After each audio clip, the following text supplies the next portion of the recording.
वैसे तो इस देश में एक से एक बढ़कर गोदी यूट्यूबर्स भरे पड़े हैं जो कि सरकार की चाटुकारिता करने में 24 घंटे लगे रहते हैं। लेकिन आज की इस वीडियो में हम कुछ ओजी गोदी यूट्यूबर्स की बात करने वाले हैं, जैसे कि ऋषभ बिधूड़ी, श्याम शर्मा उर्फ टकला, उजड़ा चमन जी, एक पुराना इंजीनियर और एक कट्टर भगत आशुतोष जहां। और इनका मुख्य काम क्या है? जो भी लोग गवर्नमेंट से क्वेश्चन करे, फॉर एग्जाम्पल अभी अरावली वाला इशू चल रहा है, या फिर दिल्ली में पोल्यूशन को लेकर वैसे दिल्ली वाली पोल्यूशन यहाँ तक पहुंच गई है, एग्जाम लीक्स को लेकर, इंफ्रा को लेकर, डेवलपमेंट को लेकर एंड मैनी अदर इश्यूज। सो यहाँ पर ये गवर्नमेंट को डिफेंड करने लग जाते कि नहीं, इसके लिए गवर्नमेंट जिम्मेदार नहीं है भाई साहब, नेहरू जिम्मेदार है। महंगाई के लिए ये गवर्नमेंट जिम्मेदार नहीं है। Diesel, petrol, gas cylinder, GST और रुपए की वैल्यू तो गिरती जा रही है। ऐसी चीजों को लेकर कोई भी गवर्नमेंट से क्वेश्चन पूछता है तो उनको कहते हैं ये एंटी नेशनल। कल को अगर 20 लोग नए यूट्यूब चैनल स्टार्ट करके गवर्नमेंट के खिलाफ बोलने लगे, इन इश्यूज को हाईलाइट करने लगे, तो उनको भी ये एंटी नेशनल बोल देंगे। भाई साहब ये तो वही बात हो गई, चैनल तो बेचारे ने रात को शुरू किया है, सुबह होते ही अंधभगत बोलने लगे सोर्स से फंडिंग आ रही है। तो आप इन लोगों का ब्रेन वॉशिंग का लेवल देखो। धरू राठी को तो इनको बोलना ही है फंडिंग मिल रही है। यहाँ तक कि जो नए क्रिएटर्स हैं उनको भी कहने लगे हैं सोर्स से फंडिंग मिल रही है। मतलब इतनी फास्ट तो वोट चोरी भी नहीं होती जितनी फास्ट अंधभक्तों की नजरों में फंडिंग मिलने लगती है। और वो देश के लोगों के लिए मेहनत करने लगे। उन्होंने अपने इलेक्शंस में जो प्रॉब्लम हुई उससे जेन्युइन लेसन्स लिए हैं और इसकी वजह से उन्होंने फिर महाराष्ट्र जीता, हरियाणा जीता, दिल्ली जीता, अब बिहार जीता। उन्होंने आरएसएस के साथ अपना पैचअप किया, आरएसएस को वापस एनर्जाइज किया। आरएसएस के कार्यकर्ताओं के साथ मिलकर हरियाणा, दिल्ली, बिहार में ग्रास रूट्स पे जाके एक फैमिली के घर में जाके नॉक किया। बिहार में एलजेपी और जेडीयू के बीच में सीट्स को लेकर अगर कुछ प्रॉब्लम हो रही थी तो अमित शाह बिहार गए, डायरेक्टली इनके लीडर से बात किया और इस प्रॉब्लम को सॉल्व किया। अलग अलग पार्टी के लीडर्स के बीच में प्रॉपर कम्युनिकेशन और कोऑर्डिनेशन एस्टैब्लिश किया। बिल्कुल सही कह रहे उजड़ा चमन जी, दिख रहा विकास की लहर, सारी चीजें दिख रही हैं। याद ही होगा कुछ टाइम पहले एमपी में 11 बच्चों की डेथ हो गई थी कफ सिरप की वजह से, और अरेस्ट किसको किया जाता है? डॉक्टर को, ना कि उस कंपनी के मालिक को। भाई गलती तो डॉक्टर की है, क्योंकि खुद पी के देखनी चाहिए थी ना डॉक्टर को पहले। और ऊपर से नीचे तक बीजेपी की गवर्नमेंट है। और महाराष्ट्र वाला सीन याद ही होगा ना, अजित पवार जी का फोन आया था, डिप्टी चीफ मिनिस्टर ने मुझे कहा ये सब रुकवाने के लिए। आप ये काम कीजिए, आप मुझे मेरे फोन में मतलब डायरेक्ट कॉल कीजिए ना। एक मिनट, मैं तेरे ऊपर एक्शन लूंगा। अभी मैं खुद आपके साथ बोल रहा हूँ कि आप मुझे डायरेक्ट कॉल। महाराष्ट्र में डिप्टी सीएम अजित पवार धमकी दे रहे थे आईपीएस को, क्योंकि वो आईपीएस एक्शन ले रही थी इलीगल लैंड एक्सटॉर्शन के लिए। और ये कह रहा कि बीजेपी ग्रास रूट से काम कर रही है। वाह, कितना सिंपल नैरेटिव है। लेकिन रियलिटी चेक कर, 2024 से लेकर 2025 तक मोदी गवर्नमेंट की फेलियर्स की वजह से देश को इतना नुकसान पहुंचा कि सिर्फ और सिर्फ डेवलपमेंट या देश की प्रोग्रेस फोटोज में ही। मणिपुर में हुआ खून खराबा बंद नहीं हुआ। 2023 में शुरू हुआ एथनिक वायलेंस, 2024 और 2025 में फिर से बढ़ गया। दोनों कम्युनिटीज के बीच में फिर से क्लैशेस शुरू हुए। लेकिन गवर्नमेंट ने क्या किया? सिर्फ इंटरनेट शट डाउन किया। सुप्रीम कोर्ट ने फिर डांट फटकार लगाई। अमित शाह आए मीटिंग में, लेकिन फ्री मूवमेंट इंश्योर करने का वादा सिर्फ कागज पर। लेकिन ऐसे ही घर जलते रहे। और एग्जाम्स तो इतनी जल्दी लीक हो रहे हैं, अब ये वीडियो बना रहा हूं, क्या पता इतनी देर में एक और एग्जाम लीक हो जाए। नीट, सीजीएल, एसएससी, जेई, इनमें भी कहीं ना कहीं इरेगुलरिटीज थी, लेकिन इनके खिलाफ कभी नहीं बोलेगा। और ये ग्राउंड लेवल वर्क क्या था? मेंस में अनएम्प्लॉयमेंट रेट 5.8% और वहीं वुमेन्स की बात करें 8.1%। जीडीपी ग्रोथ रेट 8% के हिसाब से, जो कि बहुत अच्छी बात है। लेकिन इससे आम आदमी का क्या फायदा? Where is per capita income? अमीर अमीर होता जा रहा है और गरीब गरीब होता जा रहा है। मैन्युफैक्चरिंग वीक, इन्वेस्टमेंट स्लो, बेरोजगारी दिनों दिन बढ़ रही है, लेकिन अंधभगत जीडीपी पर अटके हुए हैं। नहीं, जीडीपी ही सब कुछ है। बेशक पर कैपिटा इनकम कम हो, लोगों की चाहे जेब खाली हो, लेकिन इनके लिए जीडीपी ग्रोथ नंबर सब कुछ है। और डिजिटल इकोनॉमी, $1 ट्रिलियन का सपना। एआई डेवलपमेंट से जॉब्स खतरे में आ जाएंगी। वैसे चश्मा लगा और देख। नहीं, तुझे नहीं दिखेगा क्योंकि तू तो अंधभगत है, उतार दे इसको। और ये बंदा उस चीज को डिफेंड कर रहा जो बीजेपी ने बिहार में महिलाओं को 10,000 रुपए दिए थे। कि भाई कांग्रेस बोलती है कि हम आपको ये देंगे, हम करना शुरू करते हैं। बिहार के लोगों ने देखा कि ऑन द ग्राउंड हमको सीड मनी मिल रहा है बिजनेस स्टार्ट करने। उन्होंने देखा कि हमारे अकाउंट में 10,000 रुपए महीने के 10,000 रुपए महीने के आ रहे हैं। एक्टिंग है। ये कह रहा कि भाई साहब इससे बिजनेस स्टार्ट कर सकते हो। मतलब आपने कुछ देखा 10,000 रुपए में कोई बिजनेस स्टार्ट, वाओ भाई साहब चाय का खोखा लग जाएगा वही बहुत है।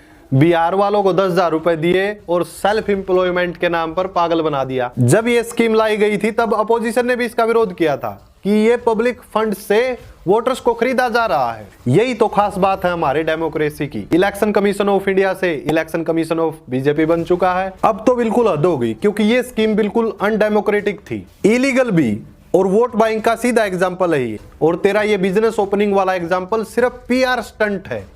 और ये अनडेमोक्रेटिक इसलिए क्योंकि ये फ्री एंड फेयर इलेक्शन की जान ले रहा है। लेकिन ये कैसी डेमोक्रेसी जहां सरकार अपने ही पैसों से अपना ही वोट बैंक बना रही है, वो भी असेंबली में बिना किसी प्रॉपर डिबेट के, बिना फिस्कल रिस्पॉन्सिबिलिटी के। और दूसरा ये इलीगल है क्योंकि एमसीसी वायलेंट करता है। मॉडल कोड ऑफ कंडक्ट कहता है कि इलेक्शंस के दौरान कोई भी नई स्कीम या फिर कुछ भी इंप्लीमेंट नहीं कर सकता जो वोटर्स को इन्फ्लुएंस करे। यहां स्कीम तो पहले अनाउंस हुई लेकिन इंप्लीमेंटेशन पैसा ट्रांसफर इलेक्शन के बीच में हुई। और तेरा मेन पॉइंट कि लोग बिजनेस खोल रहे हैं, अबे इसमें चाय की दुकान भी नहीं खुलेगी। इन पैसों में सिर्फ तेरे जैसे यूट्यूबर्स आ सकते हैं और उसमें से भी 9,999 रुपए बच जाएंगे। और ऑफिशियल डेटा में सिर्फ ये हाइप है, ये वन टाइम 10,000 है। और बिहार की इकोनॉमी में जहां अनएम्प्लॉयमेंट 15% से भी ऊपर है, असली बिजनेस के लिए इंफ्रा, ट्रेनिंग और मार्केट चाहिए, ना कि ये इलेक्शन से पहले लॉलीपॉप।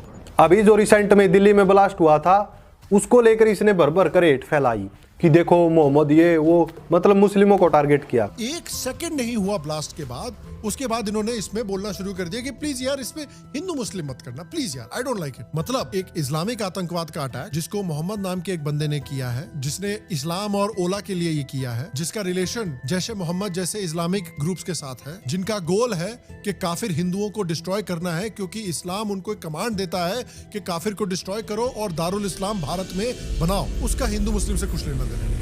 कुछ लोग कह रहे हैं कि भैया प्लीज यार इस्लामोफोबिया मत फैलाइए। दुग्गल साहब भी यही कह रहे हैं कि देखिए सबसे बड़ी प्रॉब्लम आतंकवाद नहीं है, सबसे बड़ी प्रॉब्लम ये नहीं है कि इतने लोग मारे गए, सबसे बड़ी प्रॉब्लम है कि इस्लामोफोबिया नहीं फैलना।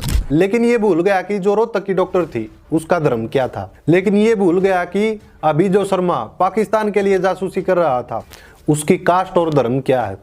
ये भूल गया पहलगाम अटैक के टाइम जो पाकिस्तान के लिए जासूसी कर रहे थे उनकी धर्म और कास्ट क्या था। उन बंदों को ये लिस्ट में काउंट नहीं करेगा। लेकिन एक चीज बोल देते कि मैं टेररिज्म के खिलाफ हूं, अब क्या इस बंदे को भी उसी लिस्ट में काउंट करे कि मैं टेररिज्म के खिलाफ हूं या फिर मैं मुस्लिम टेररिज्म के खिलाफ हूं। क्योंकि इन दोनों लाइंस में बहुत ज्यादा फर्क है। देखो मैं भी आतंकवाद के खिलाफ हूं और मैं ऐसे बंदों के भी खिलाफ हूं जो कि एक तरफा बात करते हैं। दिल्ली पोल्यूशन को लेकर एक भी वीडियो नहीं, और अगर ये वीडियो बना भी देगा तो गवर्नमेंट के फेवर में बनाएगा। वीडियो ऐसी बनाएगा जिसमें गवर्नमेंट को डिफेंड करेगा, पोल्यूशन के मैनी रीजंस बता देगा। ठीक वैसे ही गवर्नमेंट को डिफेंड करेगा जैसे लद्दाख प्रोटेस्ट को लेकर गवर्नमेंट को डिफेंड किया था। कैसे इसने देशभक्त लोगों को आतंकी बताया था और कैसे इसने लद्दाख प्रोटेस्ट को एक पाकिस्तान की साजिश या फिर एंटी नेशनल मूवमेंट बताया था। फार्मर्स प्रोटेस्ट कर रहे हैं, खालिस्तानी बता देंगे। लद्दाख में प्रोटेस्ट हो रहे हैं, एंटी नेशनलिस्ट। अगर देश के खिलाड़ी प्रोटेस्ट कर रहे हैं तो उसको कांग्रेस का मूवमेंट बता देंगे। इनके अकॉर्डिंग देश के इश्यूज को लेकर कोई भी आवाज मत उठाओ। और आजकल एक और नया ट्रेंड चला हुआ है कि ये तो बीजेपी IT सेल वाले हैं और ये कांग्रेस IT सेल वाले हैं। कोई यहाँ पर देश के इश्यूज को हाईलाइट कर रहा है, वो कांग्रेस IT सेल से है। चलो एक टाइम के लिए कांग्रेस को साइड में रख दो, लेकिन ये इतने सारे इश्यूज क्या इनको इग्नोर कर दे? क्या ये बोले कि गवर्नमेंट सही कर रही है? भाई साहब सोशल मीडिया का जमाना है, ये चीजें तो हाईलाइट होंगी ही। मैंने देखा इसके चैनल पर एयर पोल्यूशन को लेकर, अरावली हिल्स को लेकर, एग्जाम लीक्स को लेकर और इस टाइप के सोशल इश्यूज पर कोई वीडियो नहीं है। और अगर ये इस टाइप की वीडियो बनाएगा तो उसमें भी गवर्नमेंट का फेवर लेगा। और इसने यही काम लद्दाख प्रोटेस्ट के टाइम पर भी किया था, वीडियो देख सकते हो, लिंक डिस्क्रिप्शन में है। अब चलते हैं नेक्स्ट गोदी यूट्यूबर की तरफ। एक पुराना इंजीनियर, इसका पूरा ही चैनल कांग्रेस, सोरस, बीजेपी भक्ति और धरू राठी को उल्टा सीधा बोलकर चल रहा है। और बीजेपी की इतनी ज्यादा चाटुकारिता करता है, अडानी की 1 रुपए लीज वाली न्यूज को डिफेंड करने आ गया। मैं आपको असली कहानी बताऊंगा और आप देखिएगा कि कितने बेवकूफ, गवार और जाहिल लोग भरे पड़े हैं जिनको पता नहीं किस दुनिया से ये लोग आए हैं, किस आईक्यू लेवल के ये लोग 35 में एक 2400 मेगावाट का थर्मल प्लांट का 3 यूनिट्स होंगे जिसमें हर एक की कैपेसिटी अराउंड 800 मेगावाट की होगी। यानी कि बिहार को बिजली मिलेगा, रोजगार मिलेगा, इंफ्रास्ट्रक्चर मिलेगा और बिहार बाकी के स्टेट को भी बिजली बेच पाएगा। लेकिन इन लोगों को बिहार का ग्रोथ पच नहीं रहा है। अरे बेवकूफ, तू अडानी की 1 रुपए वाली डील को बिहार का डेवलपमेंट, इंफ्रास्ट्रक्चर, इन सभी चीजों से जोड़ने लगा। कितना बड़ा झूठ!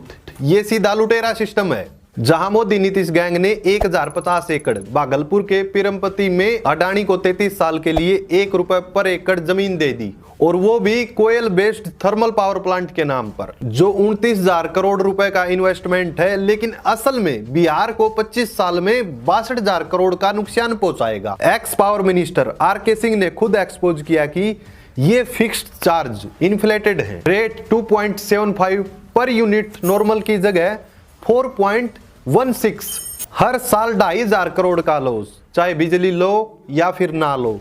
और सरकार बस हंकी डोरी बोल के फाइल्स दबा दी। ये डेवलपमेंट नहीं है, बल्कि ये स्कैम है। और ट्रांसपेरेंट बिडिंग का नाटक ही मत कर। ये कैसे हो सकता कि 2014 के बाद जितने भी मोस्टली टेंडर्स आए हैं सारे अडानी जीता, और वो बंदा जिसका पीएम के साथ ऐसा रिश्ता है। और एम्प्लॉयमेंट की तो बात ही मत कर, 10-12 हजार कंस्ट्रक्शन जॉब्स का लालच दिखा रहे हो, लेकिन परमानेंट सिर्फ 3,000, वो भी लो स्किल टेम्परेरी मजदूरी, जो कि अडानी के जाने के बाद तुरंत उठ जाएगी। गोड्डा में भी अडानी ने कोयल इंपोर्ट किया ऑस्ट्रेलिया से और बिजली भेजी बांग्लादेश को, और बिहार झारखंड के लोगों को जीरो फायदा। यहाँ भी 9 से 15 फार्मर्स की जमीन छीनी गई, कंपेंसेशन अधूरा, कुछ को तो 10-15 लाख रुपए मिले और बाकी के कोर्ट में अटके। और कमलपुर में 64 घर टूटने वाले किसानों के, गरीब किसानों से जमीन छीनकर अडानी को गिफ्ट। ये कौन सा एम्प्लॉयमेंट है? और तू कौन सा एम्प्लॉयमेंट दिखा रहा, या फिर अडानी के पीआर से अंधा हो गया है? रोजगार मिलेगा, इंफ्रास्ट्रक्चर मिलेगा और बिहार बाकी के स्टेट को भी बिजली बेच पाएगा। लेकिन इन लोगों को बिहार का ग्रोथ पच नहीं रहा है। इंफ्रा डेवलप, मजाक मत करो। ये प्लांट बिजली देगा 6.075 पर यूनिट पर, जब महाराष्ट्र यूपी में 3 रुपए पर यूनिट के हिसाब से मिल रही है रिन्यूएबल्स। और इन्वायरमेंट, भागलपुर पहले से ही दुनिया का दूसरा सबसे गंदा शहर है। कहलगांव एनटीपीसी से ऐसे स्टोरम्स आते हैं जो कि सांस लेने की प्रॉब्लम्स बढ़ाते हैं। गंगा का पानी जहरीला होता जा रहा है। अब अडानी का स्टोरम प्लांट 10 लाख पेड़ काट देगा, लेकिन सरकार कहती है कि सिर्फ 10,000 प्लांट्स ही। लेकिन क्या फर्क पड़ता है? एयर पोल्यूशन बढ़ाएगा और मिलियंस को श्वसन संबंधी बीमारियां होंगी। बिहार के पेड़ काट दिए जा रहे हैं, फार्मर्स की लैंड छीनी जा रही है, एम्प्लॉयमेंट नहीं बढ़ रहा। बिजली महंगी मिलेगी वो अलग बात, लेकिन समझ में नहीं आ रहा कि इसमें बिहार वालों का क्या फायदा। रिसेंटली एक वीडियो में मोदी जी ने बोला कि भारत देश किसी भी हालत में अपने फार्मर्स का नुकसान नहीं होने देगा। अपने किसानों का हित सर्वोच्च प्राथमिकता है। भारत अपने किसानों के, पशुपालकों के और मछुआरे भाई बहनों के हितों के साथ कभी भी समझौता नहीं करेगा। मैं जानता हूं व्यक्तिगत रूप से मुझे बहुत बड़ी कीमत चुकानी पड़ेगी, लेकिन मैं इसके लिए तैयार हूं। मेरे देश के किसानों के लिए, मेरे देश के मछुआरों के लिए, मेरे देश के पशुपालकों के लिए आज भारत तैयार है। नरेंद्र मोदी ने ये जो बोल्ड स्टेटमेंट दिया है स्वामीनाथन कॉन्फ्रेंस के दौरान, उससे एक बात तो साफ है, आगे आने वाले 5-6 महीने हमारे देश के लिए बहुत इंपॉर्टेंट है और अब समय आ चुका है कि हर एक भारतीय एकजुट हो जाए। नरेंद्र मोदी ने साफ शब्दों में कह दिया है कि हम अपने देश से कोई समझौता नहीं करेंगे, अपने फार्मर से कोई समझौता नहीं करेंगे, ना फिशरमैन से कोई समझौता करेंगे, जिसे जो करना है करने दो। देखिए, जब से डोनाल्ड ट्रंप यूएसए के प्रेसिडेंट बने हैं तब से वो बौखला चुके हैं, उनका दिमाग या तो खिसक चुका है। ये तुरंत आ गया डिफेंड करने और भक्ति में कोई कसर नहीं छोड़ी कि डेयरी सेक्टर में हमारे फार्मर्स को इतना नुकसान होगा। मोदी जी कितना सोचते हैं हमारे किसानों के बारे में। वाह, काश अगर मोदी जी ने फार्मर्स के बारे में इतना सोच लिया होता तो फार्मर प्रोटेस्ट में 750 से ज्यादा किसानों की डेथ नहीं होती। और थंबनेल भी लगा दिया, मैं झुकेगा नहीं साला। तो अच्छा ये बता, अभी कुछ दिन पहले रिलायंस ने रसिया से ऑयल लेना क्यों बंद कर दिया? कैमरा ऑन करके मैं झुकेगा नहीं साला, और कैमरा ऑफ करके हाँ मालिक हाँ, आप जो बोले वही सही। यही चलता है मोदी सरकार का, और यही हाल इन गोदी यूट्यूबर्स का भी है। राहुल गांधी ने तो ब्राजीलियन मॉडल को इंडिया का वोटर दिखा दिया, कहा कि देखो भाई इतने सारे जो वोटर आईडी कार्ड है ना, इन सब में ब्राजीलियन मॉडल का फोटो है। अब ये जो ब्राजीलियन मॉडल थी, जब इसको इस बात की भनक लगी तो वो भी अपना वीडियो डालने लगी कि भाई इंडिया के अंदर ये क्या चल रहा है, मेरा फोटो यूज करके ये लोग मुझे इंडियन सिटीजन कैसे दिखा रहे हैं। अब फिर वो ब्राजीलियन मॉडल अपना बेल्ट ट्रीटमेंट देने लगी इन लोगों के कि भाई ये लोग मुझे क्यों मैसेज कर रहे हैं, मुझे क्यों डीएम। अरे बेवकूफ, तू ईसीआई और बीजेपी को डिफेंड कर रहा है राहुल गांधी के हाइड्रोजन बॉम्ब वाले वोटर फ्रॉड क्लेम पर। कितना अंधभगत है तू। ब्राजील का APIC नंबर सर्च किया तो पूनम का नाम और फोटो दिखा, ब्राजीलियन लड़की का नहीं। अरे यही तो प्रूफ है फ्रॉड का। पहले रिसर्च कर ले अच्छे से, ऐसे अंधभक्तों को पागल बनाता रहेगा क्या। राहुल का मतलब साफ था, जबरदस्ती एक फेक स्पेस बनाया जा रहा है वोटर रोल्स में, डेड लोगों के नाम से मल्टीपल एंट्रीज डाल के, ताकि बीजेपी के वर्कर्स आ सके और बोगस वोट डाल सके। ये हाइड्रोजन बॉम्ब है डेमोक्रेसी पर, जो कि ECI की आंखें बंद करके चलता है। और तू बोल रहा है कांग्रेस SIR अपोज क्यों कर रहा है। गधे, SIR का मतलब पहले पता है क्या है। SIR का मतलब है फेक एंट्रीज वगैरह है उनको हटा दो, ये नहीं कि लिस्ट से जिंदा लोगों के नाम हटा दो। और जब वो बंदा जाकर पूछता है कि मेरा नाम क्यों काटा गया वोटर लिस्ट से, तब उसको बताते हैं कि तुम तो मर गए थे इसलिए नाम कट कर दिया गया। एग्जाम्पल, माता जी हैं, ये 85 साल की उम्र के हैं, इनको नहीं पता था कि ये मृत हैं। अब इनके ये सुपुत्र हैं, इनको पता चला लिस्ट में कि माता जी का नाम काट दिया। और ये सुप्रीम कोर्ट में कितने दिन खड़ी रही है आज? 5 से 6 घंटा सुप्रीम कोर्ट में खड़ी रही है। ये इतने जागरूक है, अपना वोट बचाने के लिए ये यहाँ है। और तू एग्जाम्पल दे रहा है एग्जिट पोल्स का। भूल गया क्या हरियाणा के CM ने बोला था, हमने सारी व्यवस्थाएं कर रखी हैं। मैंने शुरू से ये कहा है कि भारतीय जनता पार्टी एक तरफा सरकार बना रही है, हमारे पास सारी व्यवस्थाएं हैं, आप चिंता मत करिए। राठी रो रहा है, रवीश कुमार रो रहे हैं और इनके गैंग के बाकी के जितने भी मेंबर्स हैं ना, वो सब रो रहे हैं, कह रहे हैं कि भाई ये तो लॉ का मिसयूज किया जा रहा है। लोग बस फैक्चुअली रिपोर्टिंग कर रहे हैं, लेकिन उनके ऊपर केस किया जा रहा है। मैं इस रेडिकुलर सेंसरशिप को एक्सेप्ट नहीं करूंगा और इस चीज को कोर्ट में चैलेंज भी करूंगा। लगता है इसके भाषा में फेक न्यूज को फैक्ट बोलते हैं। राजा रवीश कुमार कह रहे हैं कि 17 सितंबर का दिन भारत के इतिहास में अडानी वीडियो टेकडाउन दिवस के रूप में मनाया जाना चाहिए, क्योंकि अविशाल शर्मा और राजू पारुलकर के ऊपर केस किया गया अडानी ग्रुप के द्वारा, क्योंकि इन लोगों ने फेक न्यूज फैलाया था। अविशाल शर्मा ने आरोप लगाया कि अडानी ग्रुप को असम में हजारों बीघा जमीन मिल गई है, साथ में अडानी को पॉलिटिकल फेवर और लैंड ग्रैब से भी जोड़ दिया। इसी तरह राजू पारुलकर ने भी एक प्लेटफॉर्म के ऊपर ऐसे ही आरोप लगाए थे। और इस इन्फॉर्मेशन का सोर्स इन्होंने बताया गुवाहाटी हाईकोर्ट के 12 अगस्त 2025 के एक जजमेंट को। इसके बाद अडानी ग्रुप ने बताया कि इस जजमेंट के अंदर तो अडानी ग्रुप का कोई जिक्र ही नहीं है। इस जजमेंट में जिस कंपनी की बात हुई थी उसका नाम था महावल सीमेंट प्राइवेट लिमिटेड, जिसका कि अडानी ग्रुप से कोई लेना देना नहीं। मतलब ये झूठ पे झूठ बोलते जाते हैं और उसका सोर्स जब इनसे मांगा जाता है तो इनकी हवा टाइट हो जाती है। और इसी के कारण अडानी ग्रुप अब कोर्ट पहुंच गई है और सारे सबूत कोर्ट को पेश कर दिए। अब जो झूठ का रायता इन्होंने फैलाया है उसको समेटना तो इनको खुद ही पड़ेगा भाई, कोई और तो आने वाला नहीं है। तू अडानी के इस ऑर्डर को डिफेंड कर रहा है वीडियो हटाने का, और बोल रहा कि धरू राठी और रवीश कुमार रो रहे हैं। कितना अंधभगत है तू। ये रोना नहीं है, ये फ्री स्पीच की लड़ाई है, जो तेरे जैसे लोगों की वजह से डेमोक्रेसी पर बॉम्ब गिर रहा है। फैक्ट्स को समझ ले पहले, वरना ऐसे ही अडानी के PR से बेवकूफ बन जाएगा। पहले तो ये ऑर्डर क्या था। सितंबर 2025 में दिल्ली के रोहिणी कोर्ट ने एक्स पार्टी, मतलब बिना दूसरी पार्टी को सुनाए, ऑर्डर दिया, जिसमें अडानी ग्रुप के खिलाफ डेफेमेटरी बोलकर 138 यूट्यूब वीडियोज और 83 इंस्टाग्राम पोस्ट हटाने का हुक्म दिया। और IB मिनिस्ट्री ने तुरंत गूगल और मेटा को इंफॉर्मेशन भेजकर वीडियोज को ब्लॉक करवा दिया। धरू राठी के वीडियोज गए, Ajit Anjum, Ravish Kumar, news laundry, the wire सब टारगेट किए गए। ये कंटेंट क्या था?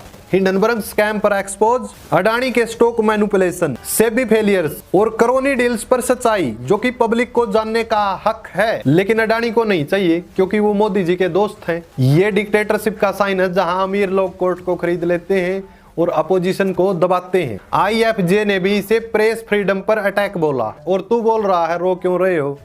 अरे इडियट, वो रो नहीं रहे हैं, वो लड़ रहे हैं, तेरे की तरह चाटुकारिता नहीं कर रहे हैं। और अडानी को डिफेंड करने से पहले सोच ले, हिंडनबर्ग के बाद शेयर्स भी गिर गए थे। हाँ, वो अलग बात है कि ऑर्डर्स के बाद पंप अप। ये तो प्रूफ है कि वो लोग सच से डरते हैं, ना कि डिफेमेशन से। और तेरे जैसे लोग इसको जस्टिस बोलते हैं, लेकिन असलियत ये है कि ये सेंसरशिप है जो कि डेमोक्रेसी को खा जाएगी। अब चलते हैं अगले गोदी यूट्यूबर की तरफ, और इस पर मैंने ऑलरेडी बहुत सारी वीडियोस बना रखी हैं, लिंक डिस्क्रिप्शन में, वहां से देख सकते हो। इस बंदे की एक खास बात है, ये बंदा कभी भी फैक्ट्स के साथ नहीं आता।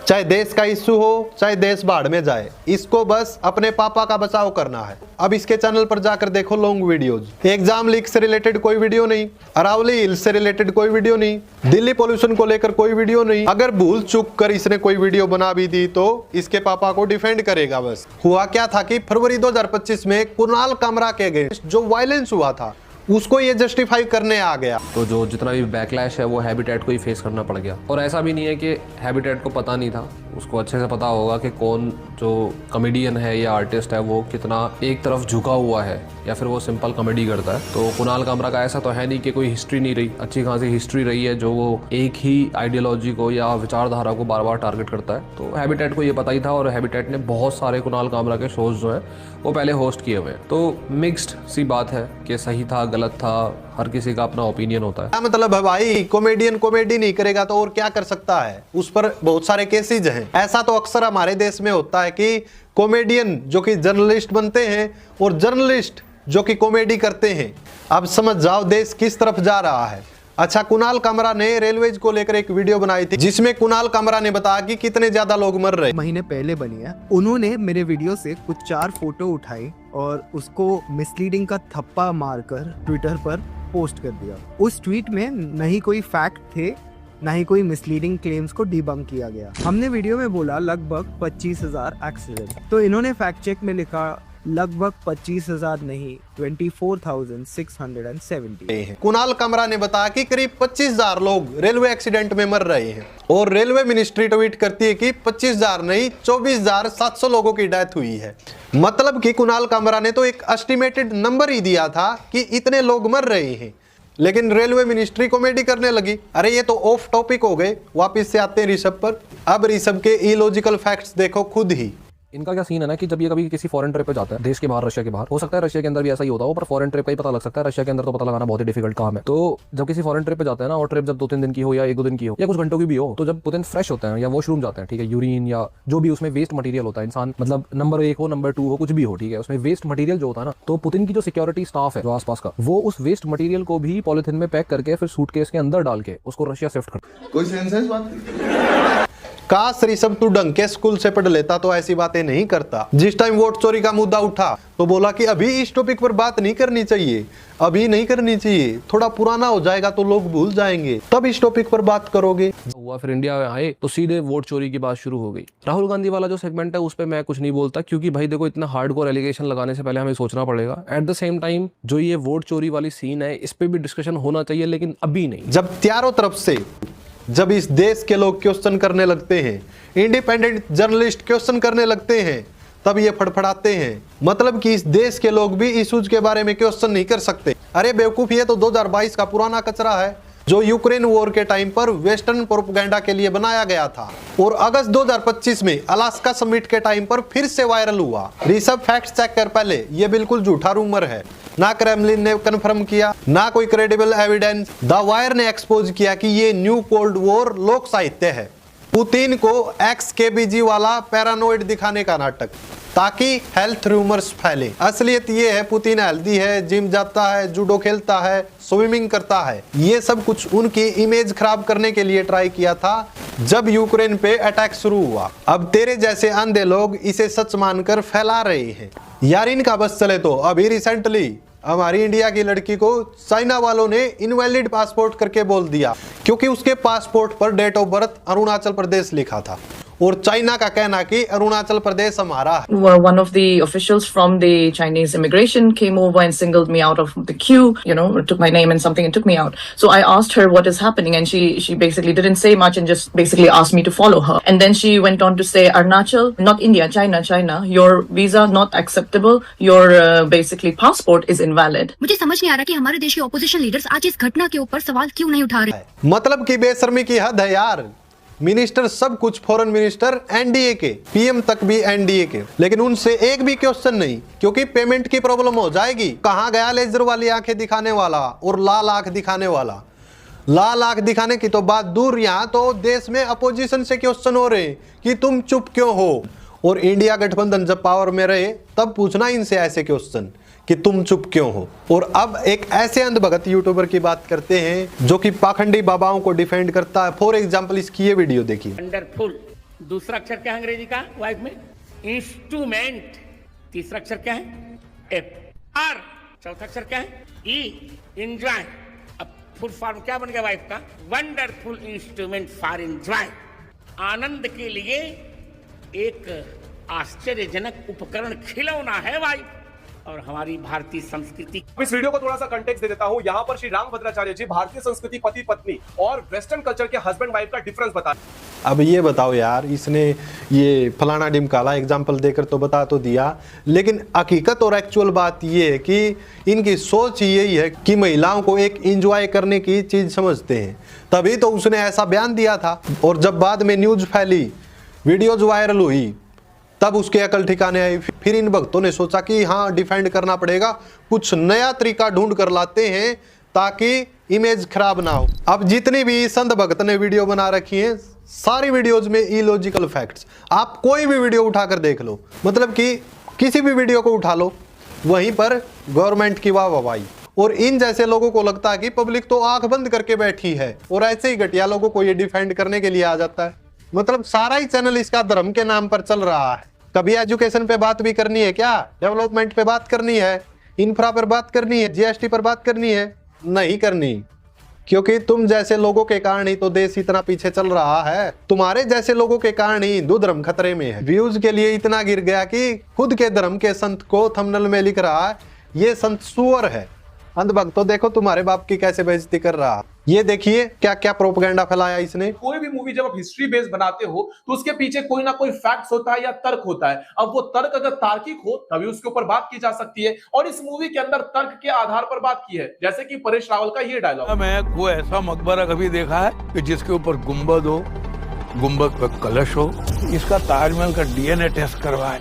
परेश रावल इस मूवी के अंदर एक गाइड का काम कर रहे होते हैं, जिनके मन के अंदर काफी सारे क्वेश्चन एक तर्क के अनुसार में निकल रहे होते हैं। अब वो ताजमहल का जो गुम्बद है उसके ऊपर में कलश क्या कर रहा है, ये तार्किक क्वेश्चन है। तो इस पर मैंने एक ऑलरेडी वीडियो बना रखी है, लिंक डिस्क्रिप्शन में ताज स्टोरी पर स्पेशल डेडिकेटेड वीडियो है, वहां से आप जाकर देख सकते हो। अब जितनी भी इसकी वीडियोज हैं, सारी वीडियोज में हिंदू मुस्लिम की नफरत, राहुल गांधी के वोट चोरी क्लेम को लेकर इसने क्या प्रोपेगेंडा फैलाया और एक डेडिकेटेड वीडियो बना दी।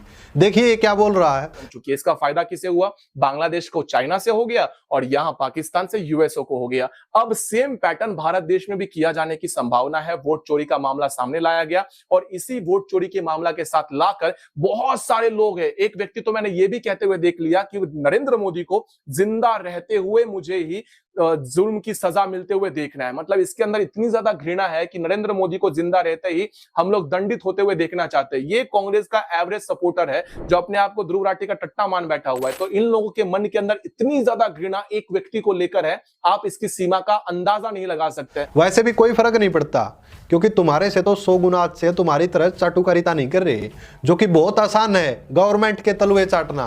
क्योंकि एक तो कोई कुछ बोलेगा नहीं, कोई कुछ बिगाड़ नहीं सकता, कितना आसान है ना। और ऊपर से फंडिंग वगैरह, पैसा, सब कुछ।